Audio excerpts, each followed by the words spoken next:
জন্মদিনে উপহার নয়, সুরক্ষার অঙ্গীকার। এই বার্তাকে সামনে রেখে বিশালগড়ে আয়োজন করা হয় প্রধানমন্ত্রী সুরক্ষা বীমা যোজনার বিশেষ নিবন্ধন শিবির। নিজের ছেলের জন্মদিন উপলক্ষে নির্মাণ শ্রমিক এবং মোটর শ্রমিকদের বিনামূল্যে প্রধানমন্ত্রী সুরক্ষা বীমা যোজনার আওতায় অন্তর্ভুক্ত করার উদ্যোগ নেন বিশালগড়ের বিধায়ক সুশান্ত দেব।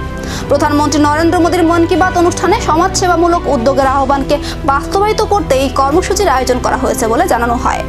আয়োজকদের মতে, জন্মদিন, বিবাহ কিংবা অন্যান্য শুভ অনুষ্ঠানে উপহার বা আড়ম্বরের পরিবর্তে মানুষের নিরাপত্তা ও কল্যাণে এগিয়ে আসার এই উদ্যোগ সমাজে ইতিবাচক বার্তা পৌঁছে দেবে।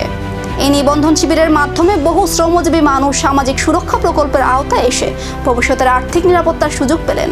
যার যে কোনো সামাজিক অনুষ্ঠানে, মানে বাড়ির খুশির অনুষ্ঠান, এটা বিবাহ বার্ষিকী হতে পারে, জন্মদিন হতে পারে, বা যে কোনো খুশির অনুষ্ঠানে আমরা যেন কোনো সামাজিক কাজ করি। এবং বিশেষ করে আজকের দিনে আমরা অনেক ধরনের সামাজিক কাজ করি, যেটা সবচেয়ে গুরুত্বপূর্ণ।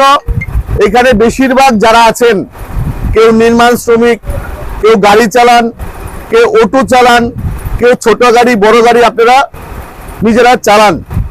তো সেই সুবাদে আজকের যে কাজটা আমরা হাতে নিয়েছি, আমার সন্তানের জন্মদিনে, ঘন্টুর জন্মদিনে যেই কাজটা হাতে নিয়েছি আমরা, আমাদের আপনাদের জন্য মোদিজি যেই প্রকল্পটা হাতে নিয়েছে, যেই ইন্স্যুরেন্সটা হাতে নিয়েছে, একদম স্বল্প টাকায় এই ইন্স্যুরেন্সের মাধ্যমে 2 লাখ টাকা বেনিফিট, এবং যদি অ্যাক্সিডেন্ট হয়, পার্সিয়াল যদি কোনো কিছু আমাদের ক্ষয়ক্ষতি হয়, তাহলে 1 লাখ টাকা বেনিফিট। একটি জন্মদিনের আয়োজন বদলে দিল বহু শ্রমজীবী মানুষের ভবিষ্যতের নিরাপত্তার গল্প। এই উদ্যোগ কি আগামী দিনে আরো অনেকের কাছে অনুপ্রেরণা হয়ে উঠবে? এখন সেই দিকেই নজর।